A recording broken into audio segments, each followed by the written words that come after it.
When recalling Comet old-timers and teams of the 60s and 70s especially, one name that always surfaces is that of Dave Norris, a very combative, team-oriented young man who was a great crowd favorite here in Fort Wayne. And we've got Dave on the line now from Toronto, Ontario. And Dave, welcome to Comet Corner. Hi, Bob. It's certainly a pleasure talking to you. Let's find out what's going on with Dave Norris these days. Just what's your occupation and what are you doing? Well, currently, Bob, I work for a company called Canadian Hockey League Services, and we're the souvenir and product suppliers and licensing agents for all of Canadian junior hockey in both Canada and the United States. We currently sell products to the 44 competitive teams in both the Quebec O.H.L. and Western Hockey Leagues. This must mean that Dave Norris does a little traveling. Yeah, we do quite a bit of that. It's amazing how big Ontario is when you have to drive to each individual city. Never mind going out west. But yeah, we do quite a bit of traveling, and from time to time run into a lot of old friends. As you know, Al Dumba is currently the assistant coach and assistant manager of the Regina Pats. Okay, right, yeah. The name out of the past, and they're off to a good start this year, actually. Him and Billy Hickey, former Montreal Canadian Stanley Cup champion, and he's the current owner, as well as coach and general manager. That's where a case of the boys went back home to Regina and made it work, eh? Yeah, they certainly are.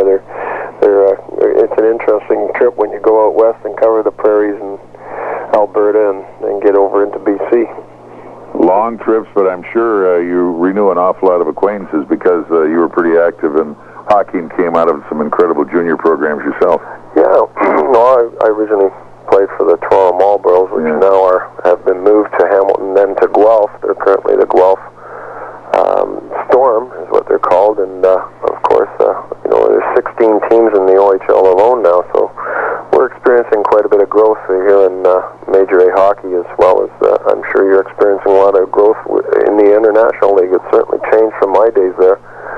It really has. In fact, I had an opportunity to talk to one of your old wingers, Darcy Keating, and Darcy said you had a great time at Memorial Cup. Yeah, we had a terrific time. It was up in Sault Ste. Marie, in which the Greyhounds won it, and it was their first ever Memorial Cup. And Kamloops Blazers were the favorite at the time, and it was the whole city. It was just an amazing week of events. The whole city was behind it. We had our first ever Memorial Cup parade, and the building was sold out, and tickets were being scalped as high as $600. And it was absolutely amazing. And of course, as you know, the building is only seats 3,800. Yeah. We had to establish more seating and standing room facilities, and we got it up to 5,000. Is that still the old concrete barn over in the Sioux? Yeah, that's the same old place, Sioux Memorial Gardens. Right, yeah. And what we're finding now is that some of the buildings that were built in the 40s and the 50s are starting to become dated, not only in seating capacity arrangements, but back then nobody built buildings to make it comfortable with regards to concessions and souvenir shoppers and food and gourmet foods. Now, we get out to Kamloops and they've got a brand new building there, and they actually have gourmet delicatessen type merchants there selling great products. I'll be darned. Junior hockey has become an extremely big business, hasn't it? Yeah, well, we certainly are. We play to 5 million fans a year, and again, we're the only product that can cover every market in Canada, every secondary market in Canada, nationwide, as well as 5 markets in the United States, as you know, Portland, Seattle, Tacoma, Kennewick, and Spokane. All in the Western Hockey League now. That's right. Had an old friend of the I.H.L, Bobby McCammon, who was involved with Tri-Cities there for quite a while. Yeah, actually, Bobby's just resigned as we speak, and I think he's moving back into the Edmonton organization or Vancouver. I'm not really sure. Director of Player Personnel or something like that. So one of the old-time I.H.Lers. Well, Dave, it's been a while, I would imagine. Do you still lace them on and play in any senior or old-timer stuff? Yeah, we have a good time, Bob, and I play twice a week, actually, Tuesday nights and Friday nights with the Bombay Beach Old Boys. And we're an over 35 team, and we actually just formed another over 45 team. one thing that's very active here up here is old timers hockey, and it's a lot of fun. No contact, and it's a very enjoyable experience.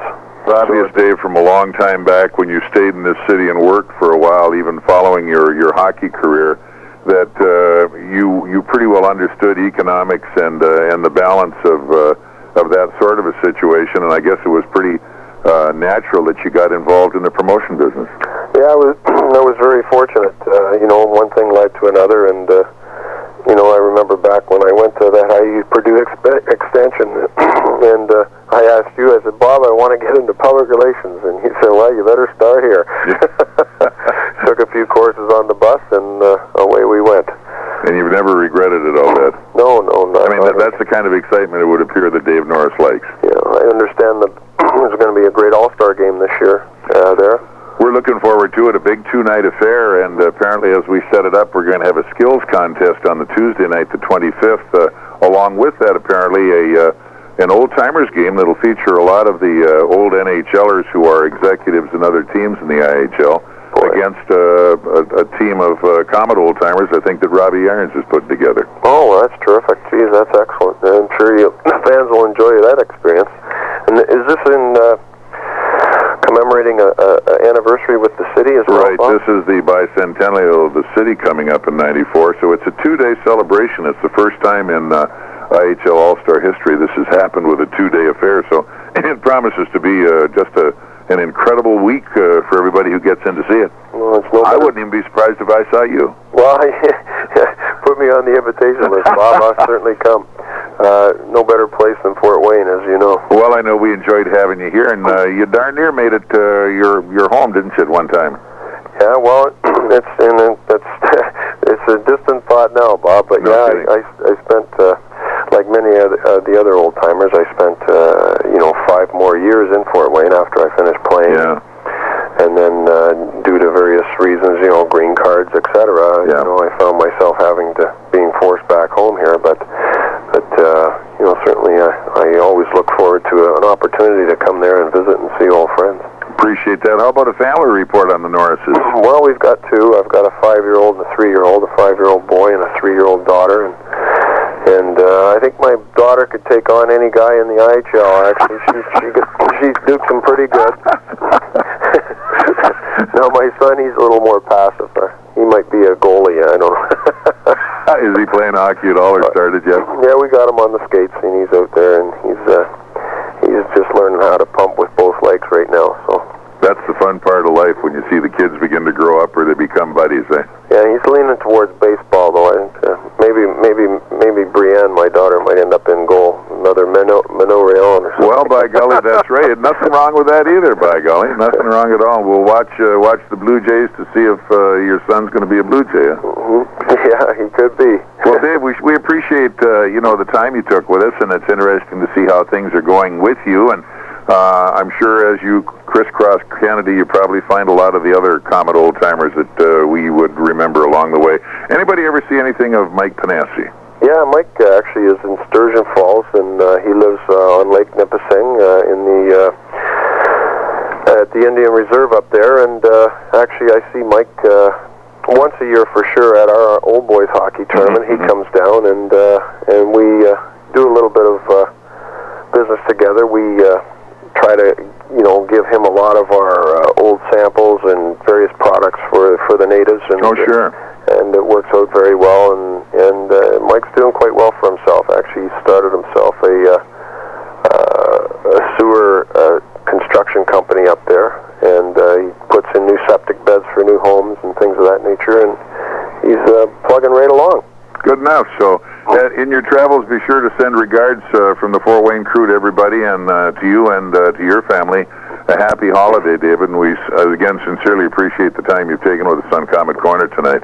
Certainly appreciate being remembered and being called, and again, I know it's old hat, but it was certainly tremendous to see you guys win the Turner Cup last year. It's something that a couple of Hubert trophies, but we were unable to get one of those Turner Cups while I was there, and it's certainly something everybody can cherish for many more years to come. Let's hope it doesn't take 20 years again for the next one. That's right. I think, as I've said before on this program with the Komet Corner, we like to talk to the fellows who perpetuated the game at the time they did, and of course yourself included at a very important point of Comet history, to keep it alive and keep it going, to give us what we have here today. It's off to you, and we thank you very much. Okay, Bob. Thank you. Take care, Dave, and have a nice holiday.